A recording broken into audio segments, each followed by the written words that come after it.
Setting up a new experiment on Rosalind is incredibly easy. To begin, I'm going to start on my project tab. So I'm going to go ahead and go into my internal demos project, and I'm going to click add a new experiment. Once I do, I can see three different types of experiments: a partner recommended, which would be one where it's sponsored like NanoString or Lexogen, or I could pick to design a new experiment, which is what I'm going to do here now. And this is for RNA-seq and single cell and ATAC, ChIP-seq, lots of different things we can do. So I'll go ahead and click design a new experiment. Give this experiment a name. So with that, we're now going to set up a new experiment. I'm going to begin by choosing the method. So this is sequencing. I'm going to do this with a process counts RNA-seq for the purposes of brevity. I'll go ahead and click next. Immediately after I do that, Rosalind says, great. Well, I'd like your counts file. So I've got one on another screen. I'm just going to drag it over here. I've got my counts data file. Pop it on. Rosalind will quickly look at that file and make sure that it's looking okay. We see 32 samples, 25,000 gene rows, and I have an opportunity to add some metadata. Now, this follows the NCBI Biosample Bioproject Data Model, which is great to have a consistent ontology, and it's great to even simplify data submission when it comes time, should I choose to do that.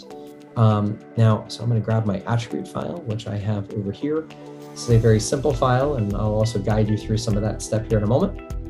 Rosalind immediately found three attributes that nicely matched everything that were here.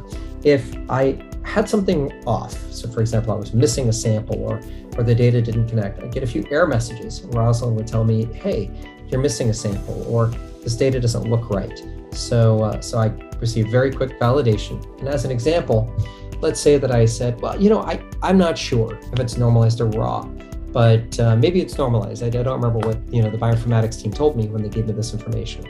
Well, Rosalind's going to look at that data and immediately flag and say, the data you have here really looks like it's raw.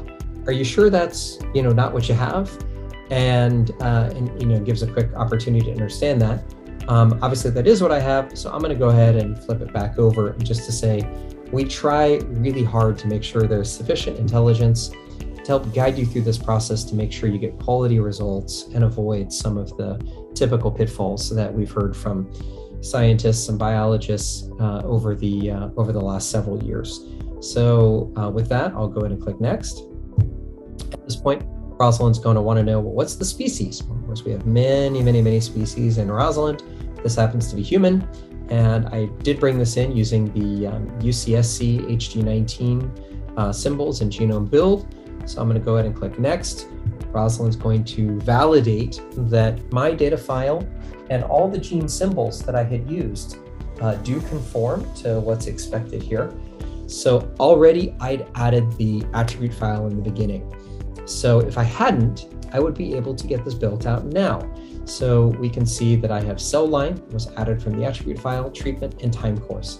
If I wanted to, I could go ahead and add more. So for example, let's see, I could add age, and notice we get a different color because we're adding this now.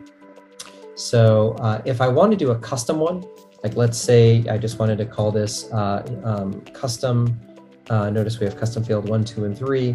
I wanted to do custom field 33, which doesn't exist. If I just hit return right now, Rosalind will add and create custom field 33, which becomes a custom attribute that I can use inside of my experiments. Now by clicking on it, it makes it go away. And so that's now gone from that list. But again, as I mentioned, I can just put that right back in, custom field 33, and there it is. So already in my user database that's accessible for me in setting up my experiments.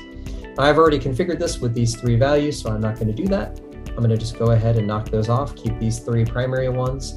And if I wanted to, I could ask Rosalind to generate an attribute file for me.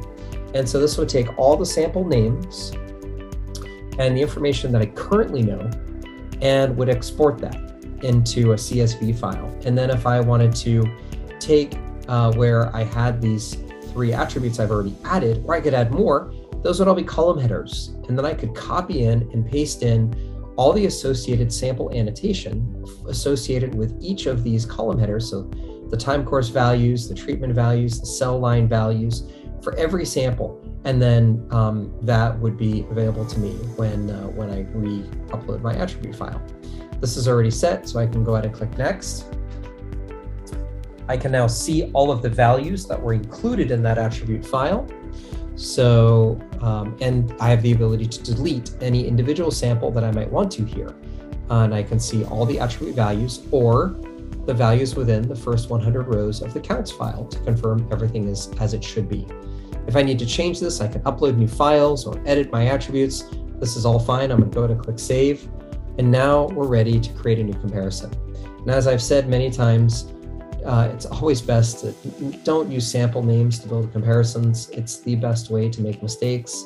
It's better to describe the biology of the experiment. Use the NCBI biosample data model that we enable for you in Rosalind and make it easy. ARS 1620 versus DMSO, treatment versus control. Control is always on the bottom. If you need to modify, you can click edit and see all the samples that are associated in that grouping. If you want to, you can remove individual samples there, or you can also compound these values. So I can come and say, well, I want H358 only on both lines. This reduces down as we do this. And I could add a covariate variable. That's been covered in another video, so I won't dwell on that now. I have the values I want. I click save. As soon as I do, Rosalind comes back. I can create any number of comparisons. Once I've done, I click next. And with that, Rosalind will launch and begin processing. And in a short 20 or so minutes, the analysis will be completed without having to write a line of code, know anything about bioinformatics, just getting my data files in and immediately diving in to my experiment.